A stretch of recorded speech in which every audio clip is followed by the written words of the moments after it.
Japonlar Türk mü sorusu ilk bakışta fazla iddialı görünüyor. Ama bu cevabın ardında tarihsel, dil bilimsel birçok gerçek mevcut. Çünkü insanlık tarihini incelerken sık sık karşımıza çıkan şey halkların birbirine temas ettiği, kültürlerin etkileştiği ve dillerin kesiştiği gerçeğidir. Peki ya Japonlar ve Türkler arasında akrabalık bağları ve ortak kökenler var mı?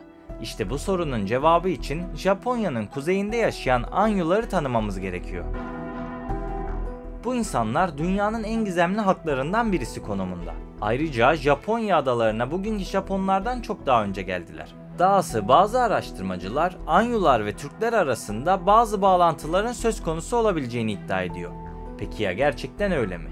İşte bu videoda bu sorunun cevabını arayacağız. Ama öncesinde videoyu beğenmeyi ve Tercüman ailesine destek olmak için kanala ücretsiz bir şekilde abone olmayı unutma. Bu destekleriniz bizler için çok değerli.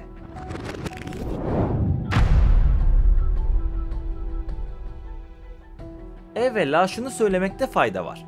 Anyular Japonya'nın kuzeyinde, özellikle de Hokkaido adasında yaşayan bir halktır. Günümüzdeki nüfusları 100 ila 250 bin dolayları arasında değişkenlik gösteriyor. Kökenlerine inecek olursak Ainu terimi Edo döneminde Japonya'da yaygın bir şekilde kullanılmaya başlamıştı. Bu kelime asil insan ya da gerçek insan anlamına geliyordu. Bunun dışında Ainular tarih boyunca doğayla bağ kurabilecek şekilde yaşamını sürdürmüştü. Kendilerini çoğu zaman yaşadıkları nehir vadilerinin adlarıyla tanımladılar. Yani coğrafyayı bir kimlik unsuru haline getirdiler. İşte bu konuda eski Türklerle benzerlikleri söz konusu. Öte yandan Anyuların Japonlardan en belirgin farklarından birisi de vücutlarının kıllı olmasıydı. Bu yüzden çoğu Avrupalı araştırmacı Ainuları beyaz ırktan kopmuş bir topluluk olarak görmüştü. Sovyet bilim insanı Lev Sternberg ise farklı bir görüş ortaya atmıştı. Ona göre Ainular bir zamanlar Güneydoğu Asya'da yaşayan Astrovolite ırkının bir koluydu. Bu topluluklardan bir kısmı Filipin adaları üzerinden Japonya'ya göç etmiş ve orada Ainuların ataları haline gelmişti. Gerçeği söylemek gerekirse Ainuların yüz hatları Polinezyalıları andırıyor. Ancak bu sadece fiziksel benzerliklerle de sınırlı değil. Ainuların milli desenleri Yeni Zelanda'daki Maorilerin kıyafet motifleriyle benzerlik taşıyordu. Ainu kaya resimleri Avustralya ve Polinezya yerlilerinin eserlerini andırıyordu. Daha da ilginci, Ainular Kuzeydoğu Asya'da Polinezya tipi dokuma tezgahı kullanan tek halktı. Ayrıca zehirli oklar kullanıyorlardı ve okları bağlama yöntemleri bu insanlarla benzerlik gösteriyordu. Dolayısıyla bu kültürel benzerlikler bazı araştırmacıların dikkatlerini üzerine çekti. Bu yüzden bazı teorilere göre Ainular Endonezya halkları ve Pasifik adaları yerlileriyle ortak köklere sahip olabilirdi. Ancak modern genetik araştırmalar bu ihtimalleri reddediyor. Buna karşılık Japon antropologlar Ainuların Sibirya'dan Japon adalarına geldiklerini öne sürüyor. Bu bilgiler ışığında şunları söyleyebilirim ki Ainular bir zamanlar Honshu, Hokkaido, Kuril adaları ve sahilinin kadim sahipleriydi. Günümüzde ise bu topraklarda varlıklarını sürdürmeye devam ediyorlar. Öyle ki bugün bile Japonya'nın simgesi haline gelen Fuji Dağı ismindeki Fuji'nin Ainuca'da ocağın tanrısı anlamına geldiği söylenir. Kuril adalarının ismi ise Ainuca'daki Kur, yani insandan türemiştir. Peki Ainular başlangıçta bu adalara nasıl geldi? Bu konuyu anlatacağım fakat derinlemesine bahsetmeyeceğim. Sonrasında da Japonların ya da Ainuların Türklerle olan benzerliklerini anlatmaya çalışacağım. Yaklaşık 10.000 yıl önce Doğu ve Güneydoğu Asya'dan Japonya'ya Ainu tipinde insanlar göç etmeye başladı. Ardından Orta Jomon döneminde aynı güzergah üzerinden bu kez Güney Mongolit özelliklere sahip başka bir nüfus. Yani bugünkü Japonların fizyolojik ataları adalara ulaştı. Zamanla bu yeni gelenler kadim Ainuları kendi içlerine katmaya ve eritmeye başladı. Arkeolojik kazılarda ortaya çıkarılan kurgan tipi mezarlar 8. yüzyılda Japonların bu topraklara sızdığını, yerel halkın bir kısmını asimile ettiğini, bir kısmının ise kültürünü bir süre daha koruduğunu gösteriyor. Ama bu kültür sadece korunmakla kalmadı. Aynı zamanda Japon kültürünü de etkiledi. Mesela harakiri geleneğini ele alalım. Bilim insanlarının görüşüne göre Ainular özellikle samurayların oluşumuna ve harakiri geleneğine büyük etki yapmıştı. Samurayların harakiri töreninde Ainuların peri adı verilen göbek yarma ritüelinin doğrudan mirasını görüyoruz. Bu ritüel karın boşluğunun kesilmesinden oluşuyordu. Yani basitçe harakiri geleneğinin kökeninde Ainuların peri adı verilen göbek yarma ritüeli olduğuna inanılıyor. Fakat bu kültürel etkileşimlere rağmen tarih boyunca Ainular ve Japonların iletişimi çoğu zaman düşmancaydı. Japonlar için Ainular hem güçlü hem de tehlikeli bir rakipti. Üstelik onlara sık sık yeniliyorlardı. İşte bu yüzden Japonlar Ainu liderlerine saray unvanlarını vererek onları kendi taraflarına çekmeye çalışıyordu. Bu durum tarihi belgelerde de doğrulanmaktadır. 1565 yılında Cizvit keşişi Ludovico Forios şöyle yazıyordu: Japonya'nın kuzeyinde vahşi insanlarla dolu geniş bir ülke vardır. Bu halk şaraba düşkündür, savaşta cesurdur ve Japonlar onlardan çok korkar. Ayrıca Japonlar Ainuları kaynaklarında çoğu kez emişi olarak adlandırmıştı. Özellikle 8. yüzyıldaki Japon kaynaklarında emişilerin mutlaka boyun eğdirilmesi gerektiği yazılmıştır. Emişi kelimesi ise kıllı insanlar ya da Japon olmayanlar anlamına geliyordu. O dönemki Japon kaynaklarında emişilerin mutlaka boyun eğdirilmesi gerektiği açıkça belirtiliyordu. Bu nedenle zamanla Japonların baskısı arttı. Emişiler yani Ainular kuzeye çekilmek zorunda kaldı. Esir alınan bu insanlar tarım işlerinde, kalelerin ve tapınakların inşasında çalıştırılıyordu. Ancak daha öncesinde doğayla iç içe özgür bir yaşam süren Ainular için bu tür işler tam anlamıyla işkenceydi. Bu tür işlerden nefret ediyorlardı ve bu durum onların Japonlara olan öfkesini katlıyordu. Bu nedenle Japonlara karşı direnmeye başladılar ve bu direnişler neredeyse 5 asır boyunca devam etmişti. Ancak sonrasında Japonlar taktik değiştirmeye başladı. Kendi milletlerinden insanları Ainuların arasına soktular. Böylece bu köylüler zamanla silahlandırıldı. İşte bu gelişme samuray sınıfının doğuşuna da zemin hazırladı. Velhasıl kısaca özetlemek gerekirse 1882 yılında Hokkaido Japonya'nın toprak mülkiyetine resmen katıldı. Toprak reformu yasasına göre Hokkaido'nun sahibi Japon İmparatoru olmuştu. Bu gelişme Ainuları Ru'ların mülkü saydıkları topraklardan tamamen mahrum bıraktı. Bu çerçevede hükümet Ainuları Japonca okullarda eğitim görmeyi zorladı, onların isimlerini değiştirdi. Topraklarını ellerinden alarak onların yaşam biçimlerini ve ekonomik özgürlüklerini kökten değiştirdiler.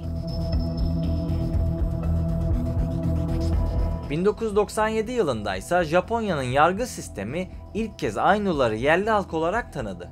Aynı yıl Mayıs ayında parlamentoda Ainu kültürünü destekleme, geleneksel bilgileri yayma yasası kabul edildi. Bu yasa Ainu kültürünün araştırılmasını, dilin öğrenilmesini, geleneklerin ve adetlerin yeniden canlandırılmasını ve korunmasını teşvik ediyordu.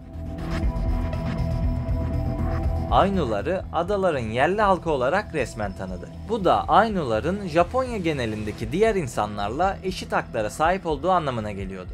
Gelelim bu insanların Türklerle olan bağına. Peki Ainular ve Türklerin benzerlikleri neler?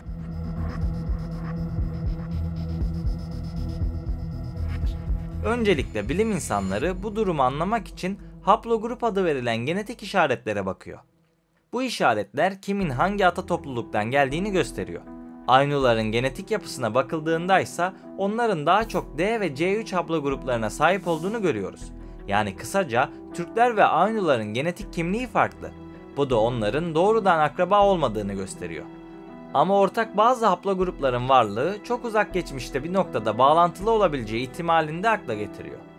Bu yüzden bazı bilim insanları Ainular ve Türklerin genetikten çok kültür ve tarih üzerinden bazı benzerlikler taşıyabileceğini söylüyor. Peki ya diller? İşte burada işler biraz daha ilginç hale geliyor. Çünkü Ainu dili bilinen hiçbir dil ailesine dahil değil. Yani izole bir dil. Başka dillerle doğrudan akrabalığı kanıtlanmamış durumda. Fakat bazı araştırmacılar Türkçe ile Ainu dili arasında benzerlikler bulmaya çalıştı. Örneğin Baltabek Umuryaev Unutulmuş Türkler adlı kitabında Türkler, Moğollar ve Ainular arasında bazı benzerliklere dikkat çekiyor. Mesela Ainular birbirine hitap ederken uteri kelimesini kullanıyormuş. Bu kelimenin anlamı ise yoldaş. Ona göre Türkçe'de de yoldaş kelimesi var. Bu paralellik dikkat çekiyor. Bazı araştırmacılar coğrafi isimlerin de Türkçe kökenli olabileceğini savunuyor.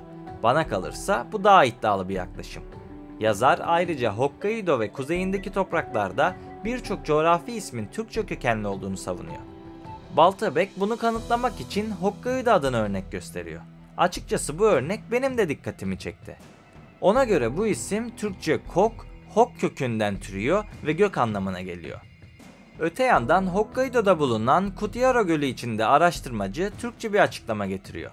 Kut kökünden türeyen bu isim kutlu, bereketli, mutlu toprak anlamına geliyor.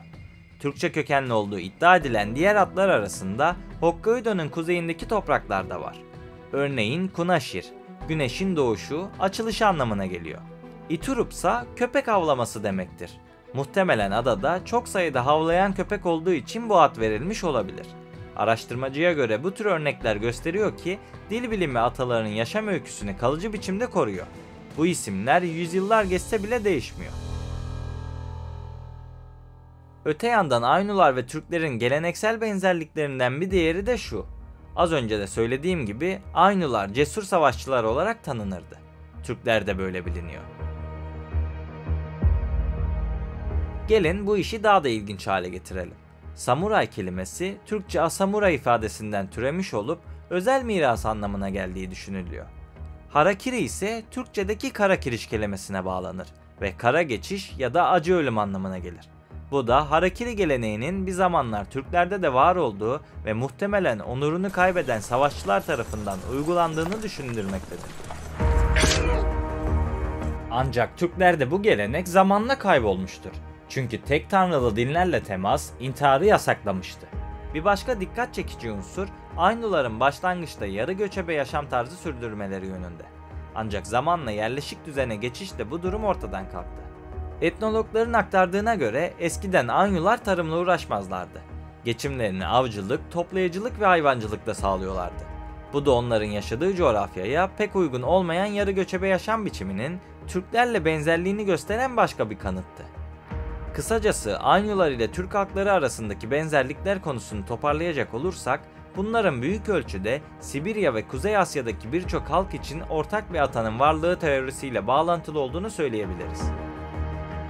Yani Altay dil ailesine dahil olan halklar, Türkler, Moğollar ve Ainular gerçekten de ortak köklere sahip olabilirler.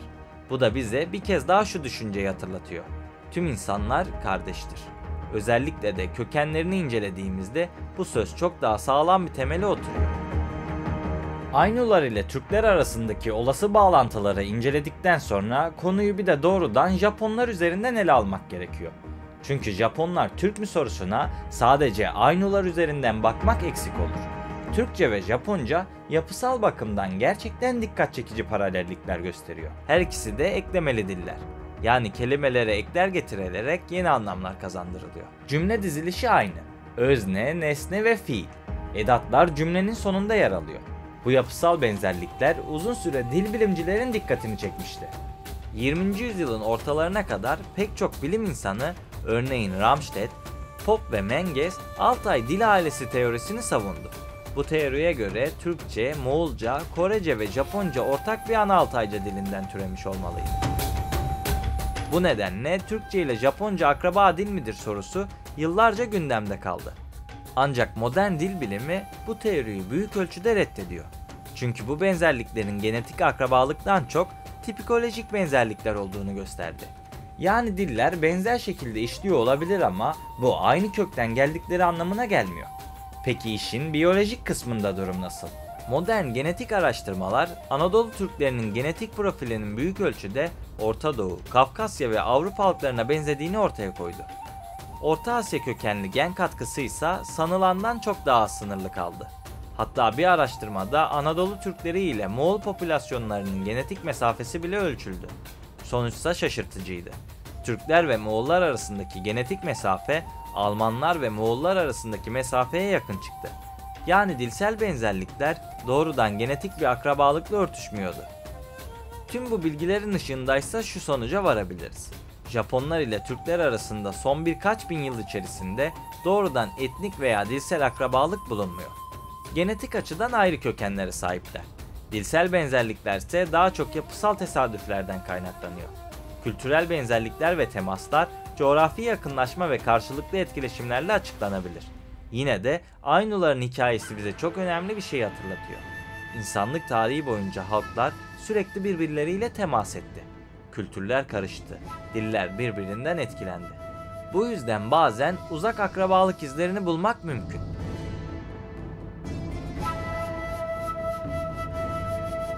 Sonuç olarak Japonlar Türk mü sorusuna bilim insanlarının verdiği cevap temkinli ama çok boyutlu. Yani evet, doğrudan bir akrabalık bağı yok. Ama tarihsel süreçte bazı ortak bağlar, benzerlikler ve etkileşimler mevcut. Yani kısaca Japonlar Türk mü sorusuna hayır diyebiliriz. Doğrudan bir akrabalık yok. Ama tarihsel süreçte bazı ortak bağlar, benzerlikler ve etkileşimler mevcut. Umarım cevaplarım sizin için yeterli olmuştur. Eğer ilave etmek istediğin fikirler varsa yorumlarda bizimle paylaşmayı unutma. Ayrıca tercüman ailesine destek olmak için videoyu beğenebilir ve kanala ücretsiz bir şekilde abone olabilirsin. Bu destekleriniz yeni projelerin gelmesi için çok değerli. Beni buraya kadar dinlediğiniz için teşekkürler. Bir sonraki videoda görüşmek üzere. Her zaman söylediğim gibi sağlıkla ve barışla kalın.